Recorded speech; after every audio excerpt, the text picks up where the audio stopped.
ఒక జనసేన ఒక డ్రైవర్ని చంపేయడం జరిగింది కదా. వాళ్ళు ఏంటంటే అన్న నిజంగా అది నాకు తెలిసి చెప్పొచ్చో చెప్పకూడదు తెలియదు. నాకు తెలిసిన సమాచారం ప్రకారం ఏంటంటే డ్రైవర్కి ఆవిడకి ఏదో ఇల్లీగల్ రిలేషన్ ఉందంట, అది వాళ్ళ ఆయన చూశాడంట. సో దానికి సంబంధించి ఆ కుర్రని చంపేశారు అని ఒక న్యూస్ అయితే నా దాకా వచ్చింది. సో అది జరిగి ఉండొచ్చు అని నా ఉద్దేశం, అంతే. చంపేసుకోవడం ఏంటన్నా మరి? అదే మరి వాళ్ళ ప్రభుత్వం కదా, ఇప్పుడు పవన్ కళ్యాణ్ గారు టీడీపీ ప్రభుత్వం నడుస్తుంది. సో వాళ్ళ ప్రభుత్వం వాళ్ళు ఏం చేసినా కానీ చెల్లిద్ది, ఆ టైప్లోనే ఉంది అంతే. సో వాళ్ళకి చెల్లిద్ది అలాగా. భర్త వెళ్తూ భజన రామకృష్ణ చేశాడు అని చెప్పేసి అన్న చేసింది డైరెక్ట్ లైవ్లో వాళ్ళే ఒప్పుకున్నారు, చేసిన వాళ్ళు పక్కన ఉన్న వాళ్ళే ఒప్పుకున్నారు. మనం ఎన్ని అబద్ధాలు అన్నా కానీ నిజం అనేది బయటకు వస్తుంది డెఫినెట్గా. సో అంతే అన్నది. చూసుకుందాం అసెంబ్లీకి వస్తేనేమో మాట్లాడడానికి ప్రతిపక్ష హోదా ఇవ్వము, అసలు ప్రతిపక్ష హోదా అనేది రాదు నీకు. అరే ఇప్పుడు ఒకడు గెలిచాడు, సెకండ్ వచ్చినోడికే కదా ప్రతిపక్షం ఇవ్వాలి.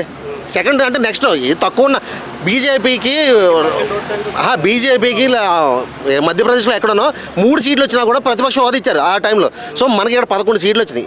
నెక్స్ట్ ఏంటంటే ఇప్పుడు గెలిచిన తర్వాత దాని తర్వాత ఉన్నది ఏది, దానికి ప్రతిపక్షం ఇవ్వాలి ఖచ్చితంగా. అది 2 వచ్చినాయా 3 వచ్చినాయా అని కాదు.